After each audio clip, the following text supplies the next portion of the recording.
me again, Maylene Reyes. Nandito po ako ngayon sa computer shop.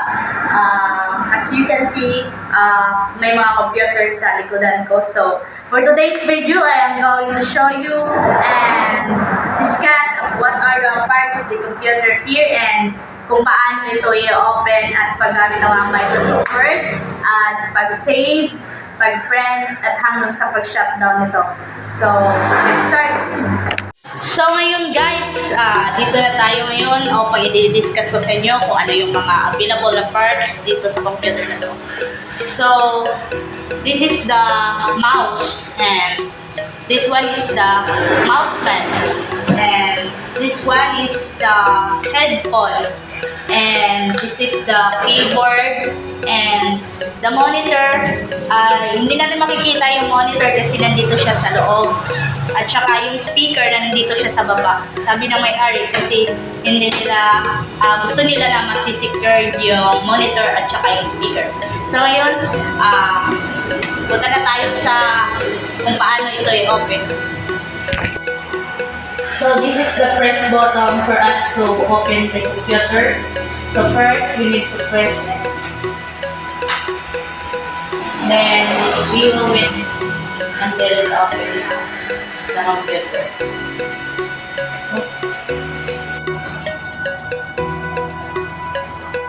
So ngayon guys, dito na tayo ngayon sa desktop niya.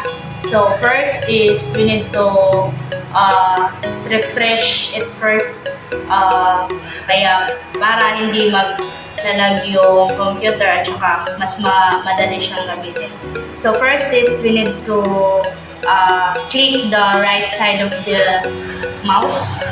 So click, then makikita natin dito yung views or my refresh best, new screen resolution, gadgets, personalized. So ang i-click natin dito is ang refresh.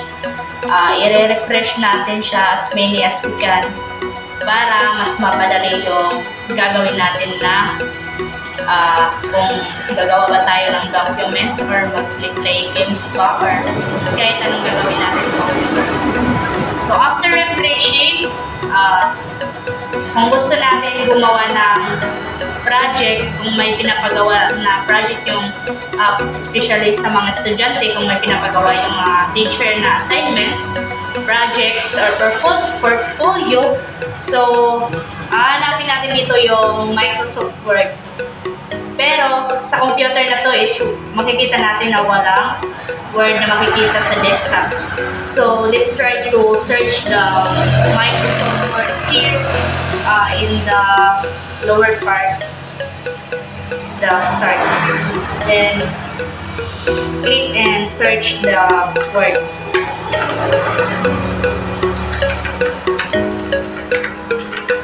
So walang 2013 word dito or 2010 word.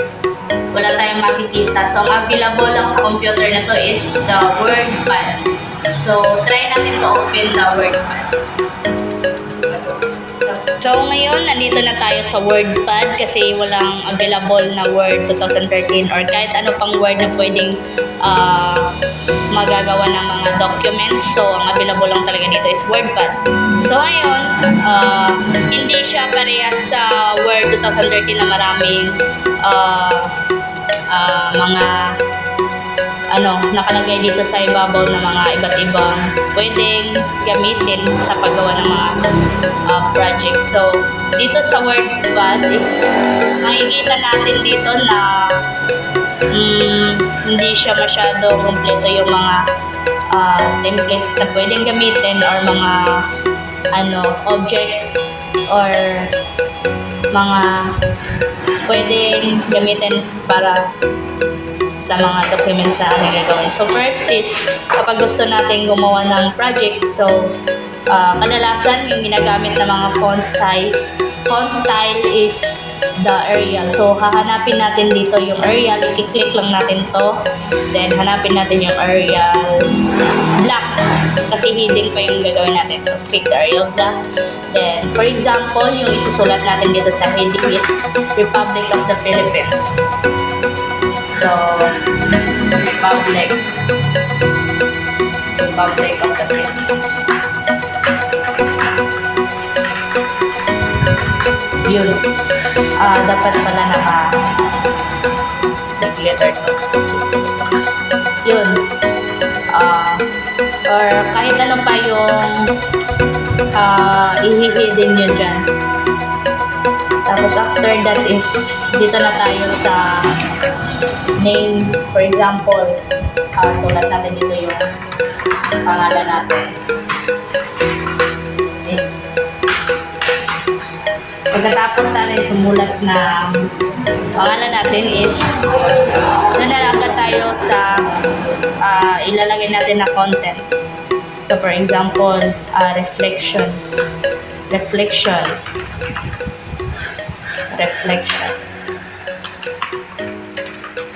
Then after that is, pwede ka nang mag-type dyan, pero iba na yung font size niya dito, hindi na parehas sa heading. So kung ang heading natin is 14, so dapat yung content natin is nasa 11 lang siya. So nasa 11 lang siya, tapos hindi na siya bold. Depende kung depende sa'yo kung ano yung mas gusto mo.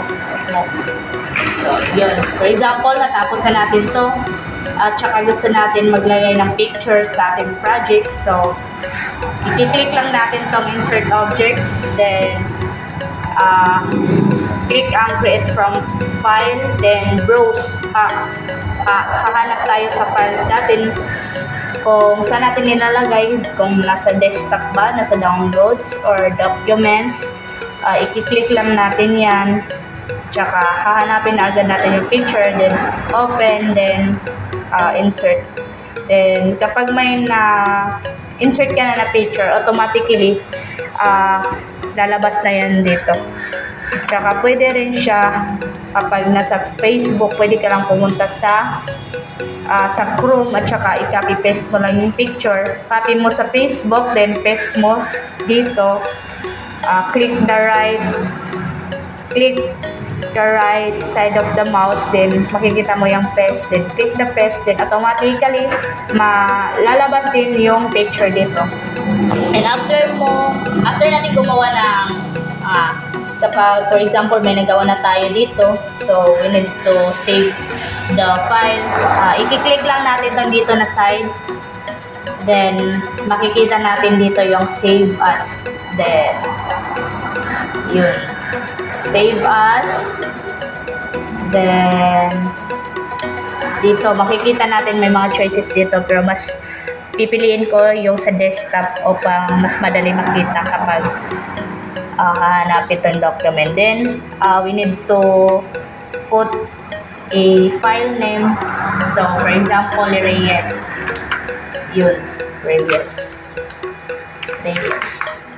And after kong maglagay ng file name, so click the save, then automatically nandun na yun sa desktop. Tingnan natin kung nandun. So as you can see in the desktop, ito na yung file na sinave ko kanina. So we need to check it if ito ba talaga yung ginawa natin. Yun. So you can see, parehas ginawa natin kanina. Then if gusto natin i-print yung ginawa natin, so press again natin tong bottom na to, then makikita natin yung print. So i-click lang natin yan, tapos kung gusto natin siya, kung ilan yung copy na gusto natin i-print, for example ito 1 lang nakabutang dito, kung gusto natin 5 yung copies, papalitan lang natin yan ng 5. Tapos kung ilang page siya, lalagyan lang din natin yung ilang page yung ipa-print natin. Then kung after natin maglagay ng mga ganyan, pwede na natin siya i-print kung may printer tayo na available. Pero dito sa computer na pinuntahan natin is walang available na printer. So after natin maglagay ng kung ilang page yung gusto natin i-print at saka ilang copies ang gusto natin i-print, automatically pwede na natin siyang i-print. So, we need to click the print, then yun, mapiprint na din yan. Tapos pagkatapos yan, click the close button. Then after that, we need to refresh again the computer. So right click, refresh, right click, refresh, right click, refresh. Then after that, if kapag gusto na natin siyang i-shutdown, i-click lang again natin tong start. Then makikita natin automatically yung shutdown. So click the shutdown and yun lang at maraming salamat.